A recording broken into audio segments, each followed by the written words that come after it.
Hello there, my name's Terry, and I'm just giving the cards a bit of a shuffle. Oh God, they're all falling out everywhere. Right, okay, let's see. Take it with for your own guidance. You might need clarity on something. Right, this one, what's it called right here? Okay, we've got the Page of Cups here.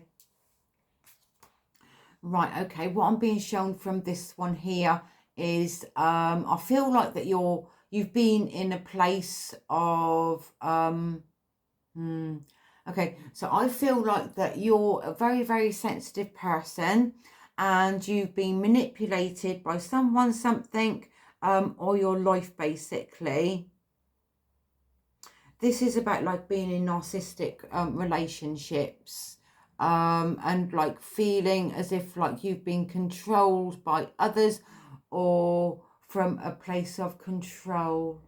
It is like a I'm feeling like a narcissistic relationship here, link here. All right, I'm being stuck within that. Right, okay, if you are in a narcissist, if you feel this is you, and I can't tell you what to do, this is literally for your own guidance. If at any time you feel like that you are in a narcissistic relationship, the best thing for you to do is get out of it. Right, I never tell people what to do, but just to get out once you're aware of it. All right, because like if you've been in a narcissistic relationship before and energetically you could still attract the same again and again and again, but look at it in another way. So you turn it around. It is there for you. All right. Now sometimes but you can never fix another person, right? Because you can't. All right. I always say 3-month rule. Any new relationship, 3-month rule.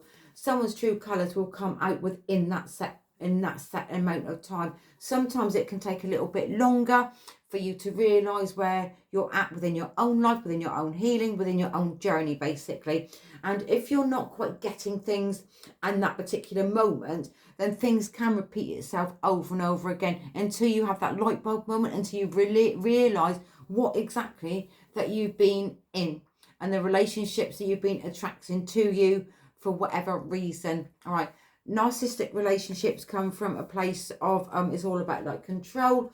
If you're okay, so if you're an empathic person, energetically you want to fix someone, so you could be attracting people that need healing, that need help, they've had trauma within their own life. Okay, so this comes from a place also like of trauma bonding. All right, so an empath who want to help to fix that person. All right, but also the narcissistic person, they are in a place of control. All right, they like to take charge. They don't take responsibility for their own actions and what they're actually doing. They're not being responsible for their own stuff, basically. All right.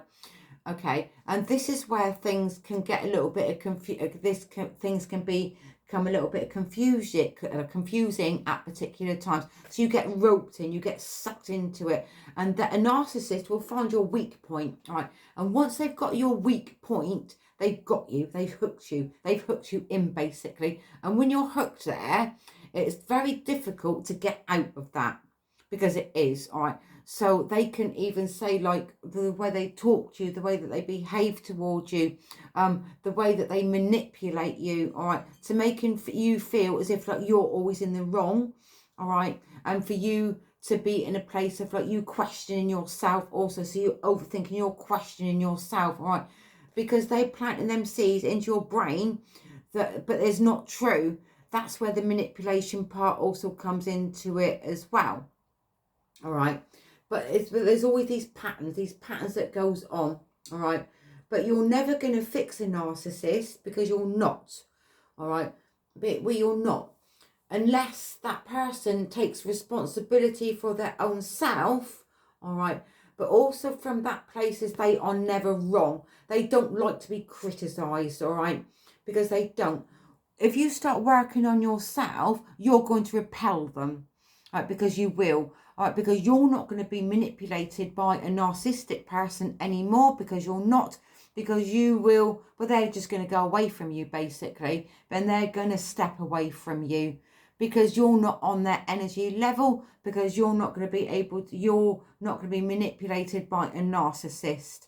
because you're not. But they won't even touch you anyway. They will just like be out of your way, because they will. And they will, and they won't touch you, because you can see exactly right through that person. All right. And it's like also having that wake up moment when it's like seeing the wolf in sheep's clothing. They want to keep you silent. They're not gonna show their true colours to you. They're gonna come across as all light and fluffy and lovely, lovely, lovely, lovely, lovely. All right, that is not who they really are. All right, because they're not. That is not who they really are. You might think that this person is like a wonderful person, or they're lovely, this, that, and the other. It's a mask. It's a mask. All right. This is quite big, but I'm going to leave that there for anybody that needs to see or hear this message. This is for your guidance. All right. If it resonates, so that you can have a different understanding of also how these relationships works. But if you do find that you're in a relationship with a narcissist, get out. Get out. And I said, I can't tell you what to do. It's entirely up to you. You do have your own free will also. And you'll only stick with it for as long as what you need to also. I'm going to leave that message there for anybody that needs to see or hear this message. And whatever you're doing today, take care of yourself. Much love, Terri.